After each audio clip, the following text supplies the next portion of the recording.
Bienvenue sur Gabinou Vlog Blog. Ici, on partage des instants de foi, de réflexion et d'inspiration. Rejoignez-nous pour explorer des thèmes comme la prière, la santé, la famille et plus encore. Merci d'être avec nous. Avançons ensemble avec grâce. Bien-aimés dans le Seigneur, que la paix et la grâce de notre Seigneur Jésus-Christ soient avec toi aujourd'hui. Nous poursuivons notre série sur la pratique de la prière personnelle qui est un pilier essentiel dans la vie de chaque chrétien. Chaque aspect de cette pratique spirituelle porte un poids unique et une importance profonde, car il nous rapproche de Dieu de manière intime et transformante. Avant de continuer, écoutons ce chant intitulé « Pardon Seigneur, pardon », un morceau bien inspiré.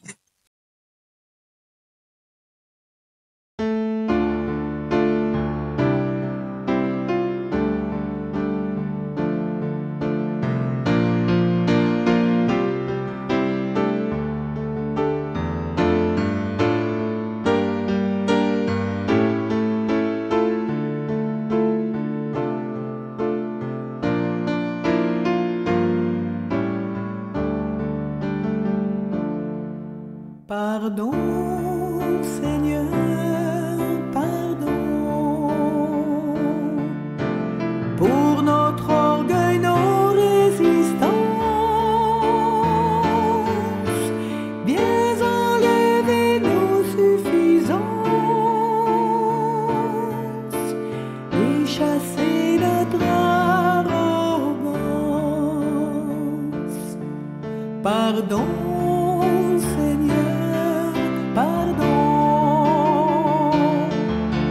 pour toutes nos pensées impures,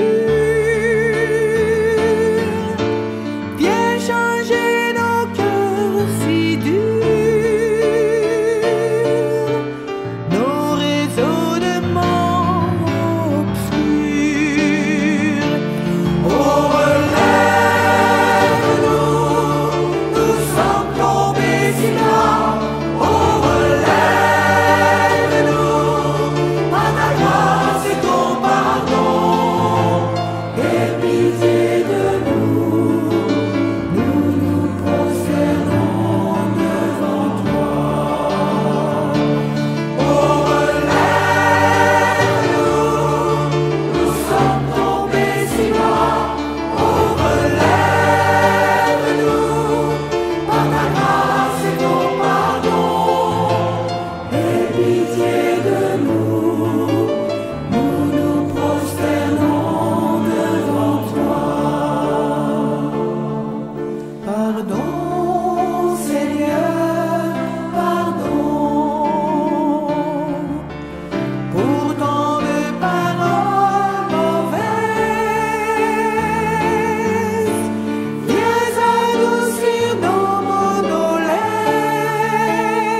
Prions. Père Tout-Puissant, Notre Papa à nous, nous exaltons, nous louons ton saint et grand nom. Nous reconnaissons que toi seul est Dieu, toi seul est vrai, toi seul est Seigneur, toi seul est digne de louange et d'adoration. Tout ce qui existe doit t'adorer, Seigneur, que tout ce qui respire loue ton saint et grand nom. Merci pour cet instant béni. Seigneur, utilise ta servante comme je le demande toujours, Seigneur, je te le demande à toi, mon Papa, comme un haut-parleur, Seigneur, comme un porte-voix que tu utilises, oh Dieu, et que nos âmes, ceux qui m'écoutent ou qui t'écoutent à travers moi, et moi-même que tu utilises, Seigneur, que nous soyons édifiés à salut, que rien de ce qui sera dit ne tombe à terre, mais que tout soit pour l'édification de notre âme, et que chaque personne qui entendra cet enregistrement, chaque personne qui aura accès à ces paroles, Seigneur, puisse les appliquer dans sa vie. Fais-nous du bien. Accorde-nous l'esprit de discernement. Accorde-nous la sagesse. Accorde-nous la tempérance. Accorde-nous la foi. Surtout, Seigneur, écris nos noms dans le livre de vie. Aide-nous à vivre une vie pour toi. Au nom de Jésus, notre divin Sauveur et Maître, nous te prions. Amen.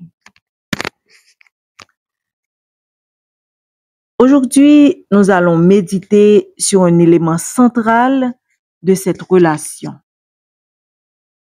La confession dans la pratique de la prière personnelle. La confession en soi est un acte d'humilité et de vérité par lequel, toi et moi, nous ouvrons nos cœurs à notre Père céleste, qui non seulement il nous écoute, mais qui est fidèle pour nous pardonner et nous restaurer. Que nos cœurs soient disposés à entendre sa voix et à recevoir sa grâce abondante. Notre texte de base se trouve dans le premier livre de Jean, au chapitre 1er, au verset 9. Nous lisons dans la Bible en français courant. Mais si nous reconnaissons nos péchés, Dieu est fidèle et juste. Il nous pardonnera nos péchés et nous purifiera de tout mal. Essayons de définir le mot confession. Si nous le prenons dans un contexte général, nous pourrions dire que la confession est l'acte de reconnaître et de déclarer ouvertement une faute, une vérité ou une croyance. Elle implique souvent un mélange de sincérité, de vulnérabilité et de libération. Mais si toi et moi, nous allons dans un contexte plus précis, c'est-à-dire la foi chrétienne, eh bien, dans la foi chrétienne, nous pourrions dire que la confession est l'aveu sincère de nos péchés à Dieu et à Dieu seul, dans un esprit de repentance. Elle est un acte d'humilité qui ouvre la voie au pardon et à la restauration divine. Ainsi, nous voyons que la confession n'est pas une simple formalité, comme si on se disait, puisqu'il faut se confesser, eh bien, je suis chrétien, je suis chrétienne, je vais le faire, ou je le fais. Mais c'est un outil puissant que Dieu, notre Dieu, utilise pour purifier nos cœurs et nous réconcilier avec lui. Voyons ensemble pourquoi cette pratique est essentielle dans notre vie de prière. Pourquoi toi et moi, nous devons confesser nos péchés? Parce que, en réalité, Dieu connaît tout. Mais la confession n'est pas pour Dieu. Elle est pour nous. Oui, pour toi et moi et toi et les autres.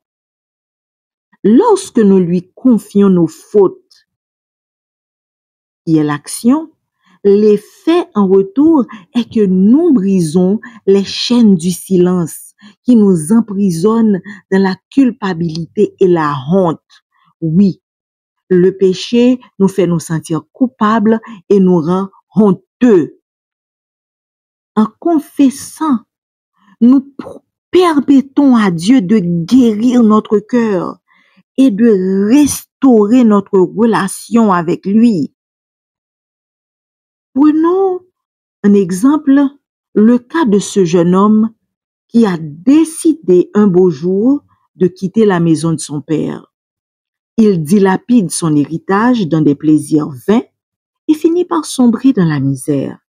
Alors qu'il est au plus bas, il se dit, ah, je vais retourner chez mon père et lui dire, Père, j'ai péché contre toi, contre Dieu et contre toi. Mais pour ceux qui connaissent l'histoire, la réaction du père est bouleversante. Avant même que le jeune homme n'atteigne la maison et ne fasse sa confession, le père, qui chaque jour guettait par le chemin qui mène à la maison, a vu la silhouette. Malgré le fait qu'il était méconnaissable, dans des vêtements sales, ses pieds étaient nus, il était maigre à force d'avoir souffert de la faim et de la misère, eh bien son père l'a reconnu et il a couru à sa rencontre, il l'a embrassé, il l'a restauré pleinement en tant que son enfant. N'est-ce pas extraordinaire? Qu'est-ce que cela nous enseigne? Ce récit nous montre que Dieu n'attend qu'une chose, que toi et moi, nous retournions à lui. Dieu attend notre retour à lui. Et ceci, peu importe l'ampleur de nos fautes, peu importe la saleté du péché qui nous recouvre, peu importe combien de couches de péché nous avons sur nous. Ce qu'il attend, c'est notre retour à lui.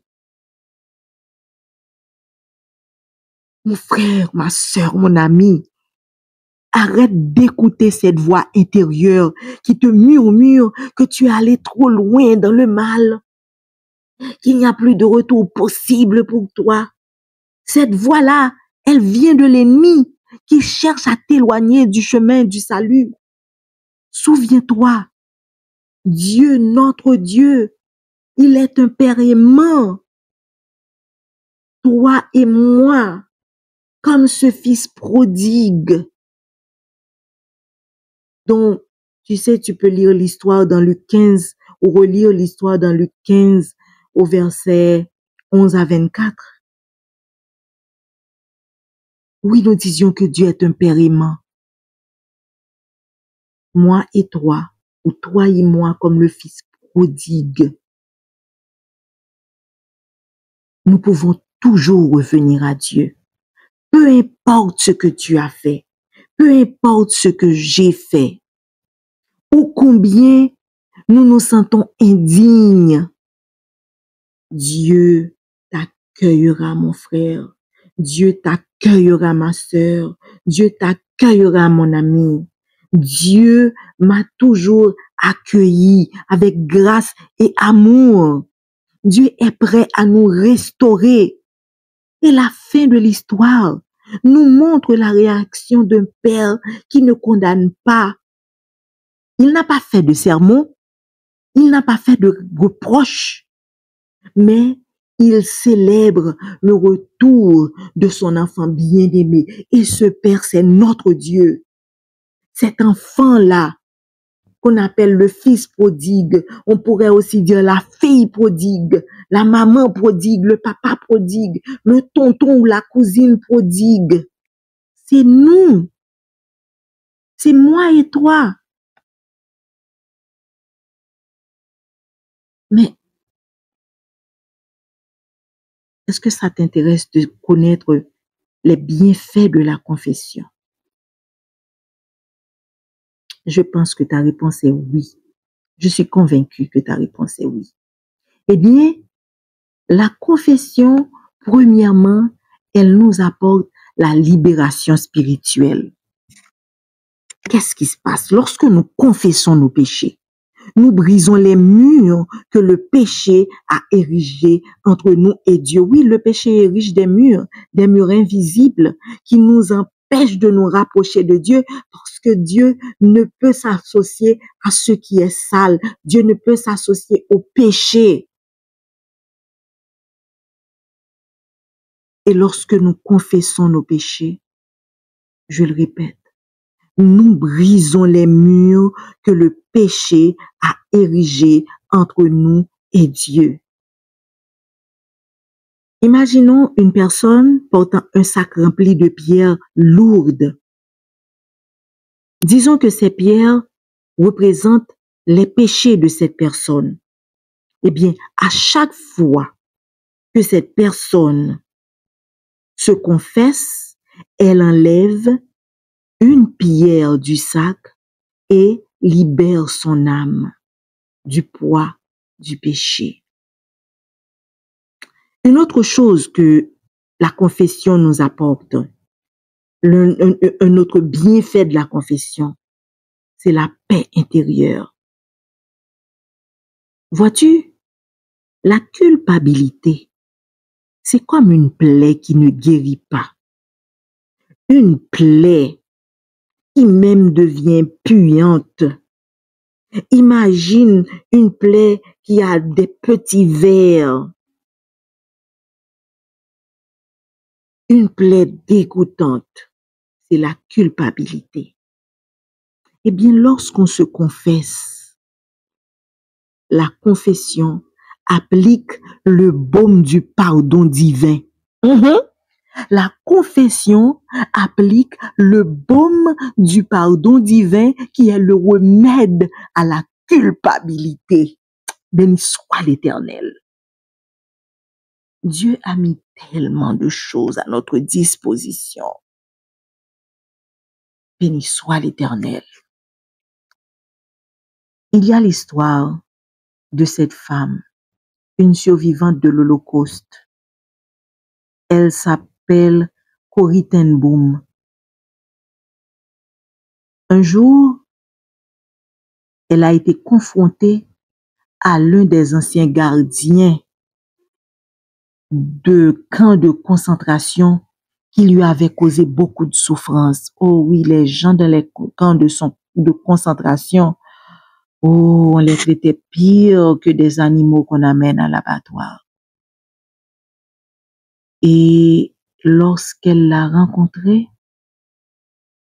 elle a confessé à Dieu son incapacité à pardonner à cet homme. Mais elle n'a pas fait que cela, c'est une femme intelligente. Elle lui a demandé de l'aider parce que Corrie savait qu'elle ne pouvait pas continuer à loger la haine, l'absence de pardon dans sa vie. En tant qu'enfant de Dieu, elle a demandé de l'aide. Et Corrie a dit avoir ressenti une paix surnaturelle en pardonnant à cet homme. La confession nous accorde ce bienfait qui est la paix intérieure. Est-ce qu'il y a une façon de se confesser? Ou encore, comment puis-je confesser pour que ma confession soit efficace?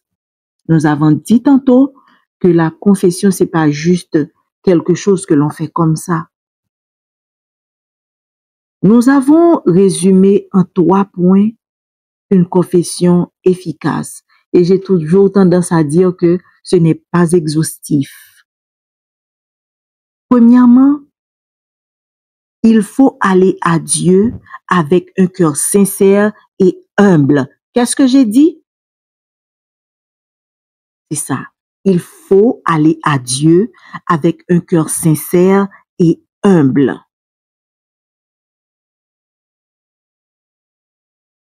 Je souligne qu'il ne faut pas chercher d'excuses.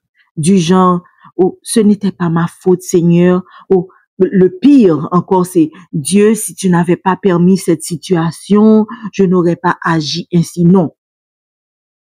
Nous devons arrêter les excuses.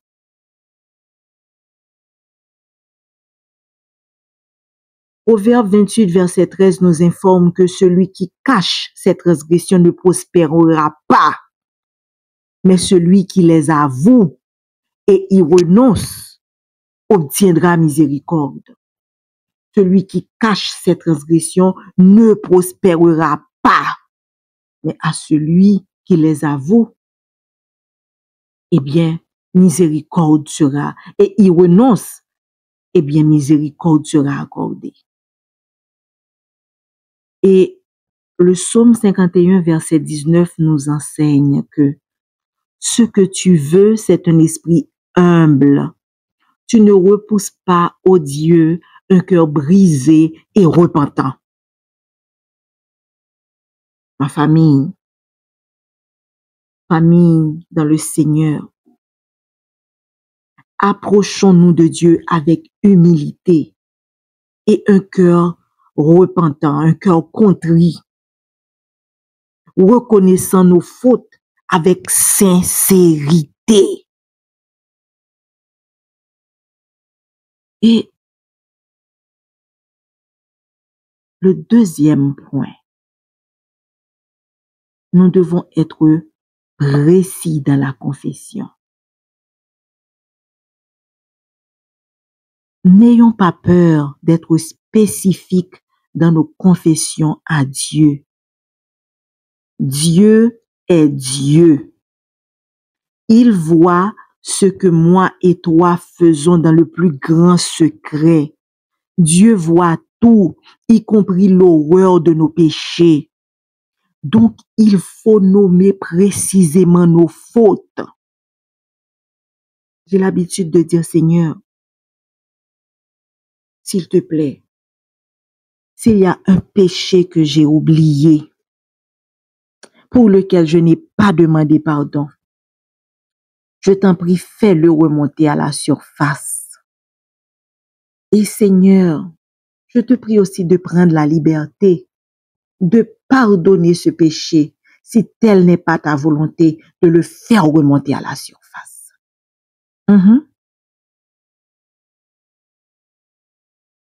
Lorsque nous nommons précisément nos fautes, nous montrons notre reconnaissance de leur gravité et notre désir sincère de changement. Et le troisième point pour une confession efficace, c'est de croire au pardon. Excusez-moi. Dieu oublie nos fautes une fois qu'il les a pardonnées. Répète-toi ceci. Dieu oublie mes fautes une fois qu'il les a pardonnées. Si une pensée ou quelqu'un ou une voix, je ne sais quoi, vient te rappeler des péchés déjà confessés, sache que ce n'est pas la voix de Dieu, mais celle de l'ennemi. Fais très attention, ce n'est pas la voix de Dieu, c'est la voix de l'ennemi. Après avoir confessé nos péchés, il est essentiel d'accepter le pardon avec foi, sans laisser la culpabilité nous envahir à nouveau. Le but de la confession n'est pas seulement de dire ouvertement à Dieu nos péchés, mais c'est aussi pour obtenir le pardon de Dieu au nom de Jésus-Christ qui est mort à la croix, qui a vaincu la mort, qui est ressuscité et qui plaide pour nous au ciel. C'est lui qui nous a autorisés à tout demander en son nom au Père.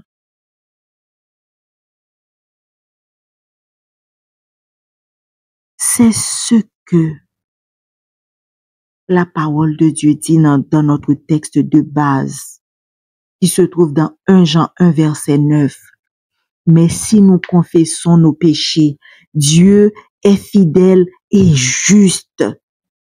Dieu est fidèle et juste. Il nous pardonnera nos péchés et nous purifiera de tout mal. Désormais, souviens-toi que les péchés que nous reconnaissons, que nous confessons à Dieu et à Dieu seul, Dieu est fidèle et juste. Il nous pardonnera. Il te pardonnera, mon ami. Il te pardonnera, mon frère. Il te pardonnera, ma sœur, comme il me pardonne. Et nous purifiera de tout mal. Oh, la parole de Dieu est formidable. Béni soit l'Éternel. Merci, Seigneur, pour ces belles promesses. Merci, Seigneur. Béni sois-tu. Michée 7, verset 19 nous assure: il aura encore compassion de nous. Il écrasera nos fautes. Et je n'ai pas tort, hein? Oui, tu jetteras au fond de la mer tous nos péchés. Quel Dieu extraordinaire! Dieu, dans sa miséricorde infinie, oublie nos fautes une fois qu'il les a pardonnées. Ce n'est pas comme papa et maman, tati, tonton, comme grand frère et grand sœur qui te dit: oh, tu te rappelles ce que tu avais déjà fait, hein? Tu te rappelles? Non, quand Dieu pardonne, il pardonne et il oublie. Quand on va le voir pour dire: Seigneur, tu te rappelles ce péché que j'avais commis, que je t'ai confessé? Mais si le Seigneur te permet d'entendre ta voix, je suis sûre qu'il aurait dit: mais de quoi me parles-tu, mon enfant? Tu viens de dire le péché que tu avais confessé, pour lequel tu avais demandé pardon, et bien je l'ai oublié. Est-ce que tu as autre chose à dire à ton papa? Alléluia. Imagine tes péchés plongés dans les profondeurs de la fosse des Mariannes, l'endroit le plus profond de l'océan connu à ce jour, atteignant environ 10 984 mètres. Une fois immergés, ils ne peuvent plus remonter à la surface. Tsunami ou pas, volcan sous-marin ou pas, nos péchés ne peuvent plus remonter à la surface. Quel Dieu merveilleux que nous servons.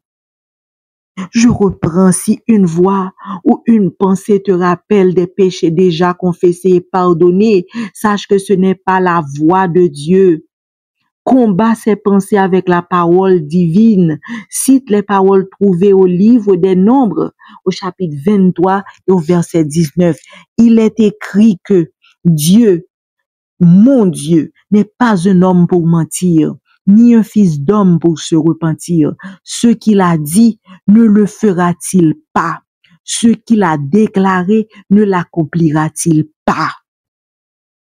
Notre Dieu tient toujours ses promesses et ne revient jamais, au grand jamais, sur sa parole.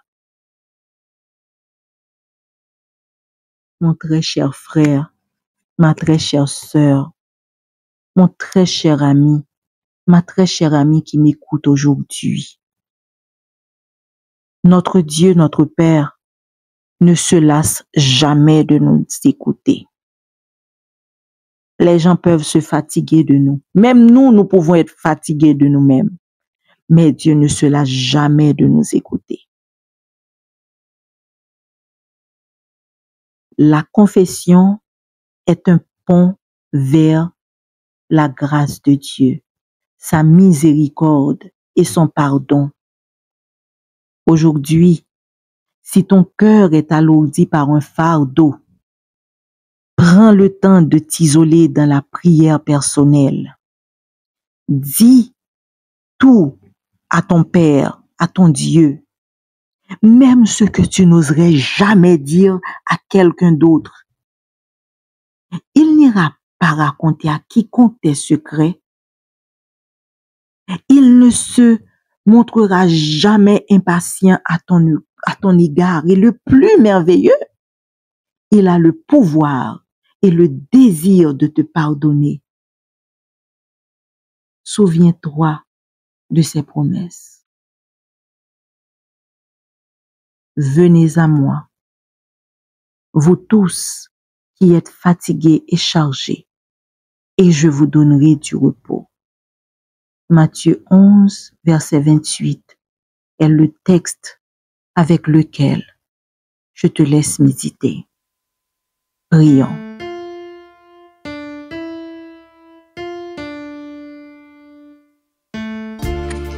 Notre Père, notre Seigneur, notre Dieu,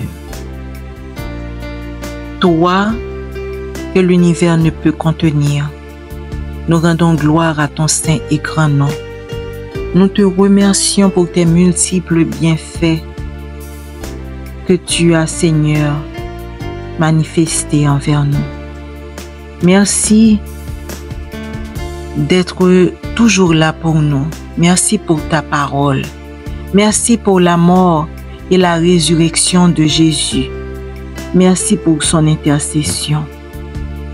Dieu trois fois saint, merci pour le souffle de vie que tu as gardé en nous.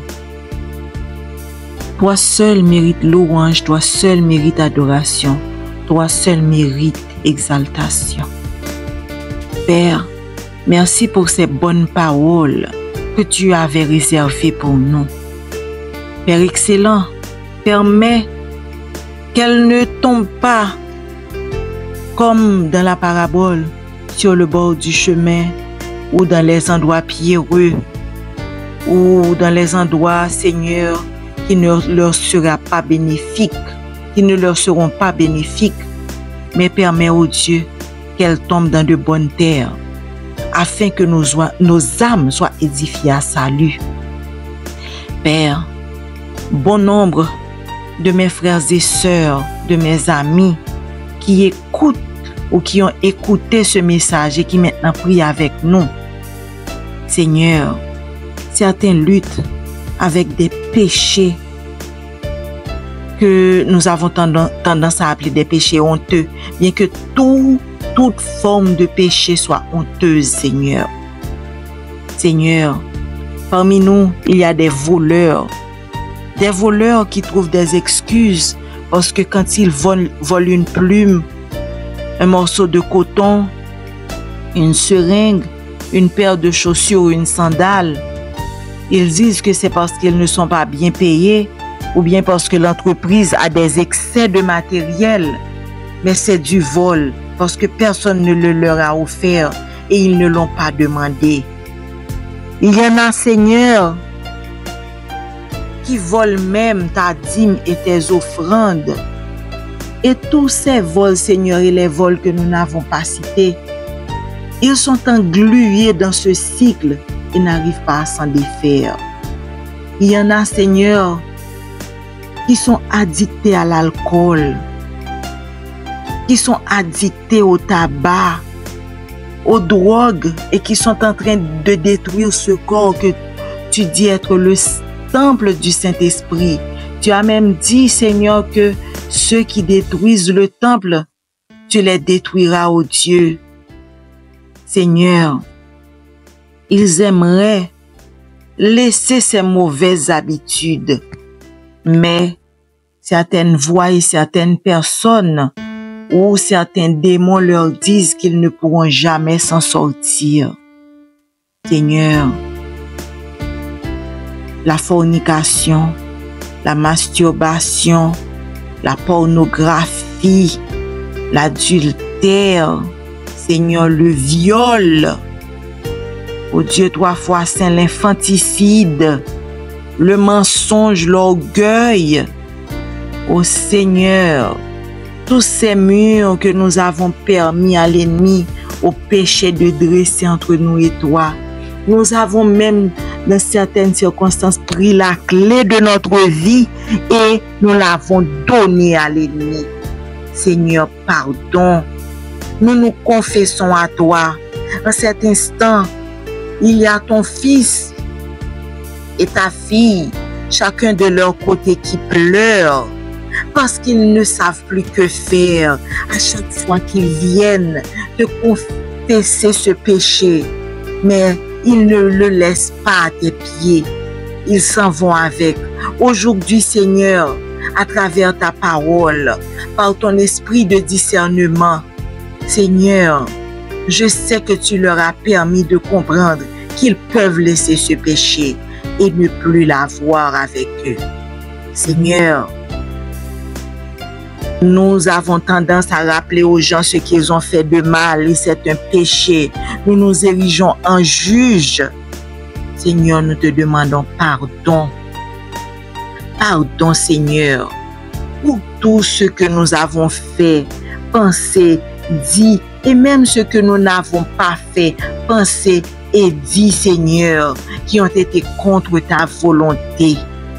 Dieu Tout-Puissant, toi qui fais grâce, toi qui pardonne, toi qui donne vie, Seigneur, sauve-nous, écris nos noms dans le livre de vie. Seigneur, je ne saurais partir sans te dire de pardonner ceux qui sont des assassins littéralement dans les gangs, ceux qui sont des meurtriers, des tueurs en série, ceux qui sont en prison et qui sont également emprisonnés dans un péché, Seigneur. Double peine. Apporte-leur la liberté, ô Dieu. Seigneur, nul n'est meilleur que l'autre car nous sommes tous pécheurs et nous sommes privés de la gloire de Dieu. Mais en cet instant, ordonne-nous ta gloire, car nul, Seigneur, ne peut être sauvé s'il n'est sanctifié. Sanctifie-nous, Seigneur. Sanctifie-nous. Purifie-nous par le sang de Jésus. Change-nous. Sauve-nous. Seigneur, j'élève à toi la 4e génération libérée, un groupe de guerriers et de guerrières qui sont toujours en train de prier. Prier pour des gens qu'ils ne connaissent même pas. Et nous avons vu des miracles s'opérer au moment ou après ces prières, Seigneur. Nous te prions de les garder avec toi, car l'ennemi ne les aime pas et a essayé à maintes fois, Seigneur, de disperser tes brebis. Seigneur, nous te prions pour le ministère Caille-Marie et Louise, le ministère, Seigneur, de la vie abondante, Pasteur Johnson César. Seigneur, le ministère et que dirige le frère Mémé et bien d'autres personnes, Seigneur, compagnons du ministère de réparateur des brèches, qui viennent au secours, comme Caille-Marie et Louise, dirigés par la sœur Magali Lavache, qui viennent au secours des nécessiteux. Seigneur, il y a tant de gens qui mendient leur pain, qui n'ont pas d'endroit où se coucher, qui n'arrivent même pas à se vêtir. Seigneur, apporte le financement, apporte l'aide, apporte tout ce qu'il faut, Seigneur. Et que ton évangile soit prêché, que Jésus revienne. Sois avec nous, reste avec nous, bénis-nous, exauce-nous au nom de Jésus. Je te prie, Seigneur. Amen. Merci d'avoir regardé cette vidéo sur Gabinoué Vlog Blog. Votre présence et votre soutien nous touchent profondément. Pensez à vous abonner, liker et partager pour rester connecté avec notre communauté. Que votre vie soit remplie de paix, d'inspiration et de sérénité. À très bientôt pour de nouveaux moments de partage.